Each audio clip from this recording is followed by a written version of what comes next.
just a real quick shot of the coxcomb.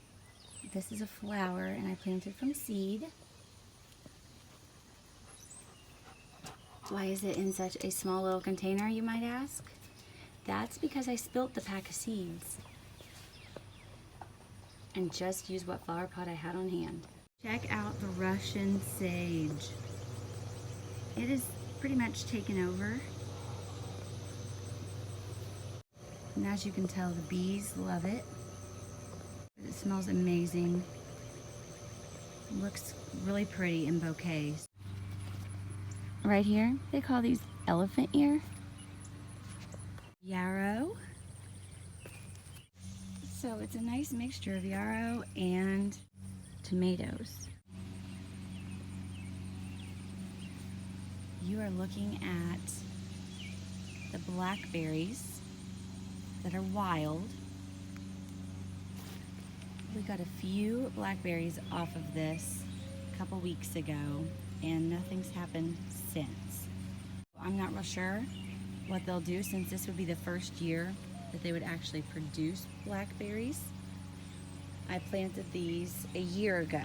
I'm pleased that they did anything at all. There's another volunteer tomato. I have a little note in here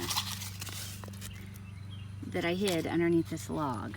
Oh my goodness, I have got to get a better labeling system, guys. Wow. This is the raspberry plant. It seems to be doing very well. Here's our purslane, that's volunteer. This variety is called Little Fingers, so Little Fingers carrots.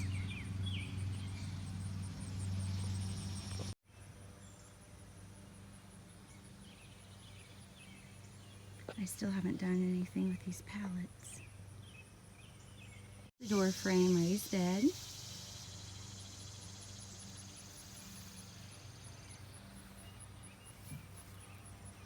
Elderberry.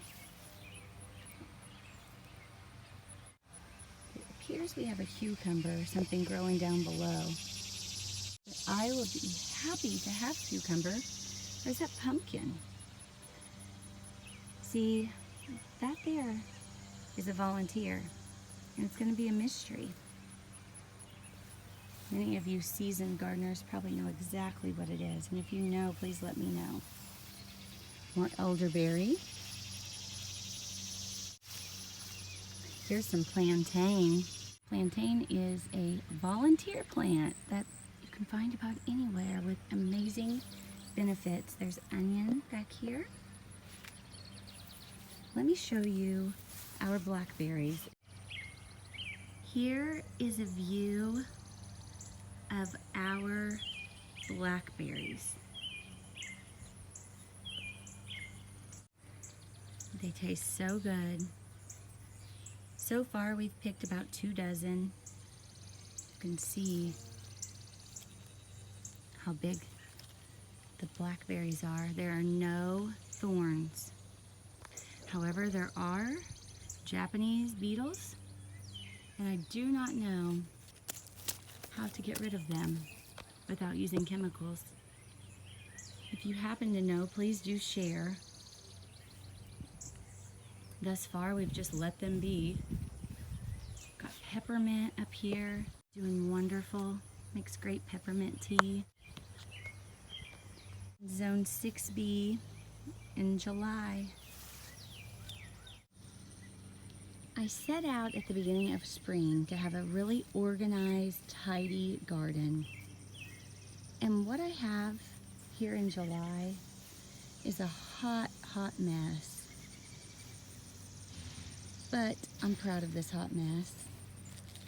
I did start by putting labels, tabbing my seeds. This is lemon balm, bee balm. It looks like an overgrown lawn. Back here, these tomatoes I didn't plant. They are volunteer, but I'm happy that they're in the garden, along with many other volunteer tomatoes that just came on their own. As you can see, I created a tag and I wrote what it was that I planted. However, Mother Nature gave us rain and the tag washed away. So now I have a mystery plant. I have no clue what that is. Back here is our raspberry plant. There are more tomatoes. Here's some volunteer purslane. It's so interesting how you can make all these great plans, but no matter what, God always directs our path, even in things like gardening. He is in all the details, and I love that. A farmer friend gave me a nice chunk of this, and I put it in the ground this spring, and it has taken over and has beautiful yellow foliage. More volunteer tomatoes. I've got to learn to can more things this season. A few years ago, my friend Leslie and we made pizza sauce, and it was so good. I cannot wait to make more things with my tomatoes. See this pink purple flower? That is the yarrow that I started from seed. I noticed this morning when I was out here picking weeds that it had bloomed. It makes me so proud and happy.